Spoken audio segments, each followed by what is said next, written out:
That was bad. That was a horrific match. No, there's no words. I mean, there's one word. They didn't deserve it. El Salvador, the whole La Selecta, the whole thing, those players, the coaches, everything involved, they did not deserve this. Um, it's for me, this whole qualifying stage. I actually fully believe that there's a chance for them to actually qualify for this World Cup. There was, obviously the big three of Canada, Mexico, and U.S. not being part of it, and that gave these smaller nations, um, possibilities to qualify. A Honduras, a Jamaica, a Salvador, and then you have teams like a Suriname who's been coming up for this past year or two, getting their squad together. Something that I wish El Salvador did was get players that are not homegrown. You don't need homegrown players to achieve.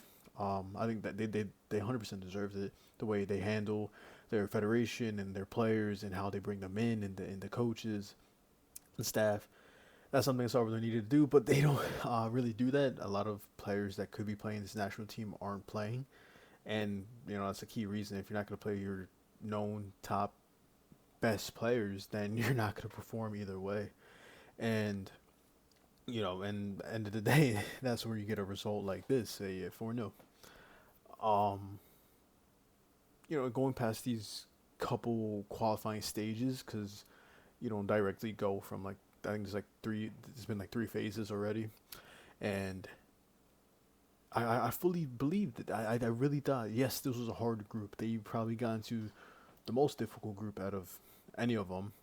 I maybe not even. I was gonna say maybe if they're in one of these groups, but the way they're playing, I don't even think they would even qualify. Really, it's just that's how bad I think the national team is. It's just a key. It's just key things. One thing is Nathan Ortiz.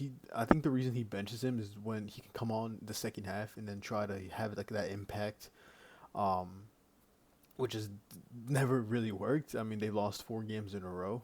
They've they've only won against Guatemala just by a corner goal. But besides that, they look terrible this whole tournament. They couldn't even score on their own. You have good players like Brian Hill. I like Carlos Perez, Nathan Ordaz, and it's just they just can't do anything with it. I don't know. I think they fully focus on homegrown. You have the states. You have the United States where players. It's such a diverse, nation. It's such a diverse, country, and you 100% have Salvadorian players that are playing there. Um, that just don't have it as their quote unquote nationality and like playing wise, like they're not playing in the national team. There are many good talented players that have dual nationalities that have, like recently with wow, what was his name? He was Canadian and then Mexican and American, and he wants to play for the Mexican team, Flores, and but he's training with the Canadian. Like you have situations like that where you can bring in, um, but it's just not. It just hasn't worked out. Same with their U17 team; they got smoked by Germany. Um, it's bad. It's a bad look for the entire thing. But this is just even a worse look. A 4-0 loss. You don't want that really ever going into your qualifying. I've been watching their whole qualifying process since day one, and then just to see them come up. If you really want to say this short, you could, but just to come off from like right there, only if you performed in these 3 matches, they could have been playing here in the states. It would have been perfect. You have a lot of Salvadorians here in the states, and then them qualifying for the World Cup in the states, and then also having the 3 toughest opponents not even playing in qualifiers. That's just too good to be true. Really, it was just something too good to be true. One thing with Suriname, I always said I liked is they have such a strong connection with like the Netherlands, the Dutch, and you have players that are dual nationalities and that choose to play in Suriname, and then that's hence why they have more experience. They have better players. They're playing in the top leagues. They're playing in the Turkish league, in the Spanish league, in the Dutch league.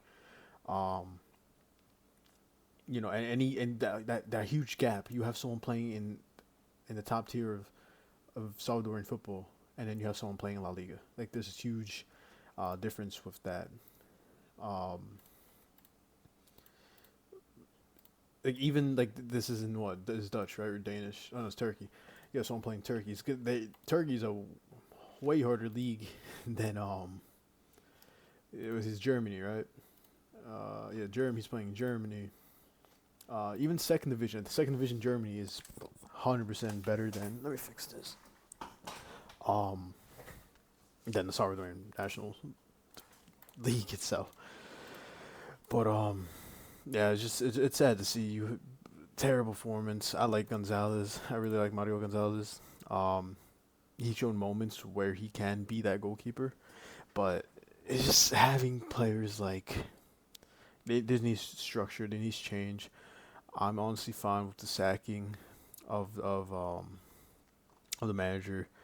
They just need a revamp, and I'm not trying to do that. I guarantee you, Nathan Ortez is fuming. Um, let's say Carlos Perez. I meant Joshua Perez. But yeah, honestly, it's just terrible. It's embarrassing for the national team. They don't deserve it. The whole national team, they don't deserve to be playing in the World Cup the way they've been playing.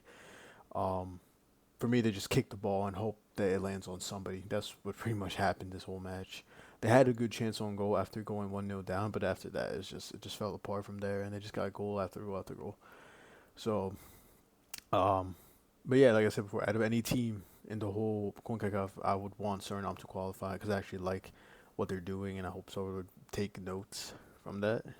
But yep, there goes the dream for the national team. It's sad. It's a shame. It's really sad. But I don't think Suriname qualified just yet. I think they need to wait until the result of where is it? The result of Panama and Guatemala.